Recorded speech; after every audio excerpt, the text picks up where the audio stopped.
In 1995, a man walked into a hotel room in Seattle and typed a single word into a computer he'd never used before: beer. The results confused him. Germany had beer. America had beer. China had nothing.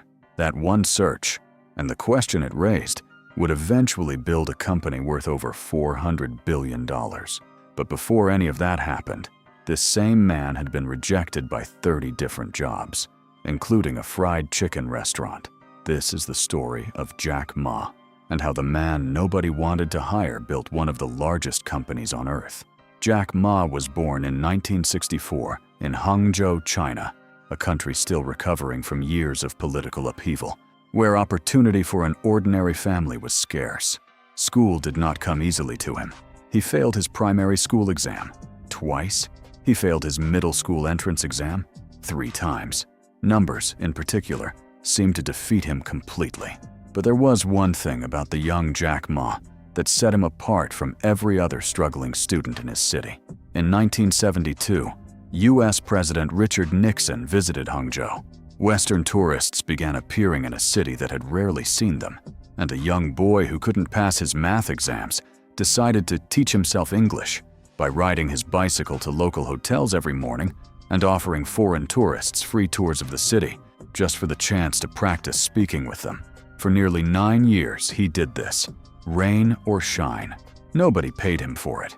He simply wanted to learn. When it came time for university, Ma's college entrance exam results told a brutal story. He scored in the bottom 1% in mathematics. He failed the exam entirely, not once, but twice. On his 3rd attempt, he was accepted into what was considered the worst university in his home city, Hangzhou Teachers Institute. He studied English. It was, by his own account, the only subject where he had ever truly excelled. Then came graduation, and with it, the real test. Ma applied to 30 different jobs in his hometown. He was rejected by every single one. When a Kentucky Fried Chicken restaurant opened in Hangzhou, one of the first in the city, 24 people applied for positions there. 23 were hired. Jack Ma was the only applicant turned away. He applied to become a police officer. 5 candidates applied. 4 were accepted. He was the one rejected. He even applied for a job as a hotel waiter alongside his own cousin. His cousin's test scores were lower than his. His cousin got the job. Ma did not. He later applied to Harvard University. He was rejected 10 separate times. Eventually, Ma found the only job that would take him, teaching English at a local university for roughly $12 a month. It wasn't much, but it was something, and it set the stage for the moment that would change everything. In 1995, a business trip took Jack Ma to the United States for the first time. In a hotel room, someone showed him something he had never seen before: the internet. He typed in a single word, beer, expecting to find nothing of particular interest. Instead, he found pages of results: American beer companies, German beer companies, information from all over the world. He searched for information about China. There was nothing. Not one Chinese company had any presence online. Not one Chinese product could be found by an international buyer. Jack Ma, a man who had failed math twice, been rejected by KFC, and been turned down by Harvard 10 times, recognized something that some of the most educated people in the world had missed. China's entire economy was invisible to the internet. He returned home and tried to build something to fix that gap. His first attempt, a company called China Yellow Pages, struggled and eventually folded. But he didn't stop. In 1999, in his small apartment in Hangzhou, Jack Ma gathered a group of 18 friends and former students around him. He explained his idea: a website that would connect small Chinese manufacturers directly with buyers anywhere in the world, cutting out the layers of middlemen that made international trade slow, expensive, and inaccessible to smaller businesses. They pooled together roughly $60,000. They named the company Alibaba, a name Ma chose specifically because it was recognizable in almost every language on Earth, inspired by the folktale of a poor man who discovers a treasure hidden behind a secret door. The early years were not easy. The company did not turn a profit for its first 3 years.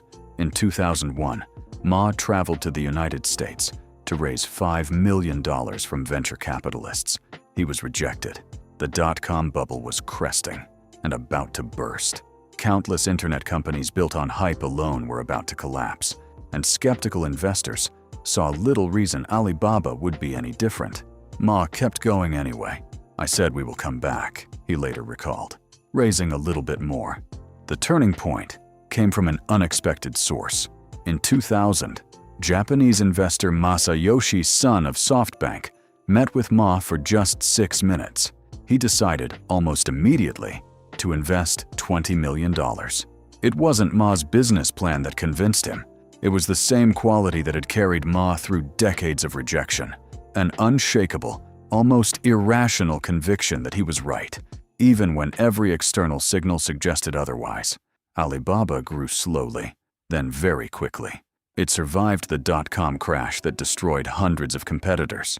It fought off an aggressive push from eBay into the Chinese market and won, forcing eBay to eventually withdraw from China entirely.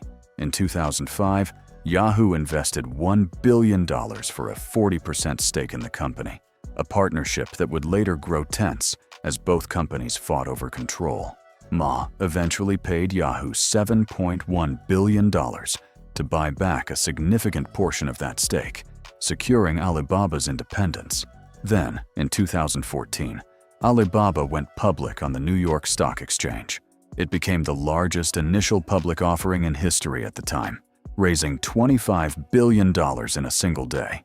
The man who had once been the only applicant, rejected by a fried chicken restaurant, was now worth billions of dollars. Today, Alibaba's market value has, at various points, exceeded $400 billion, worth more than the entire parent company of the fast food chain that once turned him away. Jack Ma stepped down as executive chairman in 2019, handing leadership to the next generation. His relationship with Chinese regulators has grown complicated in the years since, and he has largely stepped back from public life. But the origin of the company remains unchanged. Jack Ma didn't build Alibaba because he was the smartest person in the room. By his own admission, he struggled with basic mathematics his entire life. He built it because he had spent his entire life being told no, by exam boards, by police recruiters, by a fried chicken restaurant, by 10 separate admissions offices at Harvard, and none of it convinced him to stop. "You have to get used to failure," he once said. "If you can't get used to being hit, how can you win?" The boy who couldn't pass a math exam built one of the largest companies on the planet, not despite the rejections, because he never let a single one of them be the final answer.